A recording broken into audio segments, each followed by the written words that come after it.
حضرت مفتی ارشاد صاحب، حضرت ابوالقاسم کے اساتذہ اور مشائخ میں کیسے کیسے بڑے بڑے نام ملتے ہیں۔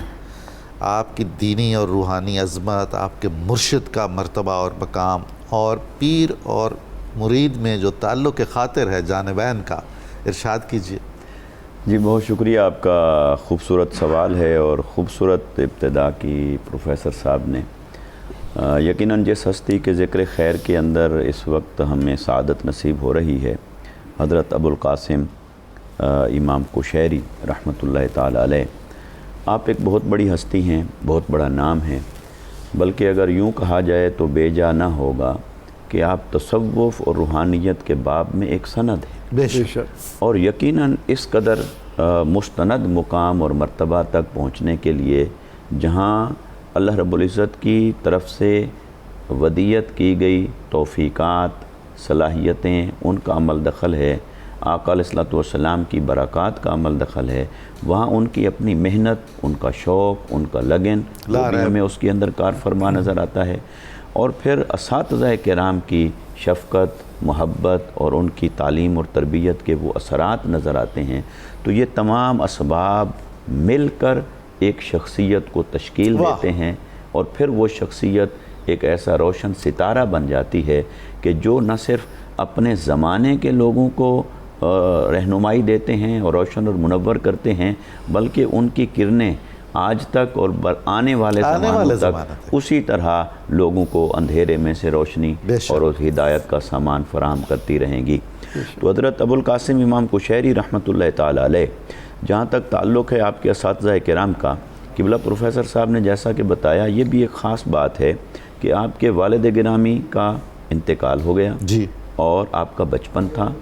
تو ایسے میں آپ کا اتنی بڑی شخصیت بن جانا بالکل یہ ایک بہت بڑی بات ہے، جی، اور اس سے معلوم ہوتا ہے کہ آپ نے اپنے والد کا سایہ اٹھتے ہی ایک خود سے ایک ذمہ داری محسوس کی، اور ایک ذمہ دار شخصیت کے طور پر اپنے اس کردار کو نبھایا اور حصول علم کے اندر مصروف ہو گئے۔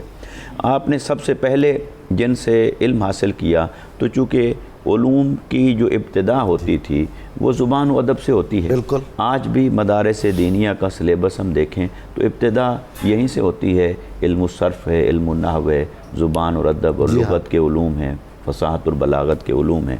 تو آپ نے جن سے یہ ابتدائی علوم حاصل کیے، ان کی کنیت بھی ابوالقاسم ہے، اور وہ ابوالقاسم الیمانی ہیں، ان سے آپ نے یہ ابتدائی علوم حاصل کیے لغت کے، اور پھر جب آپ پہنچتے ہیں اپنے شیخ طریقت کی بارگاہ میں، تو وہ یقیناً شیخ تو بعد میں بنے، مگر جو ہی ان کی خدمت میں پہنچتے ہیں ان کی نگاہ انتخاب پڑ گئی، اور انہوں نے ان کے ماتھے کے اندر چمکتے ہوئے اس چراغ کو پہچان لیا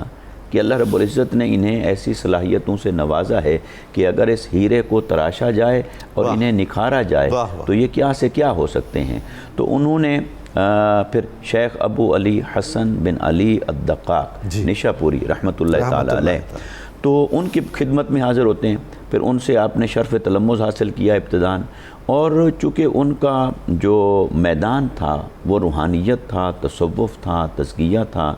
مگر آپ نے انہیں تلقین فرمائی کہ اس علم کے لیے پہلے شریعت کا علم حاصل کرنا بھی ضروری ہے۔ آج دیکھیے نا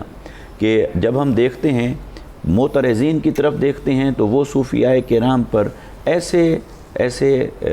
اعتراضات کرنے لگ جاتے ہیں کہ جیسے وہ یہ تاثر قائم کرنے کی کوشش کرتے ہیں کہ صوفیاء جو تھے وہ پڑھنے پڑھانے والے لوگ نہیں تھے، حالانکہ کسی صوفی کی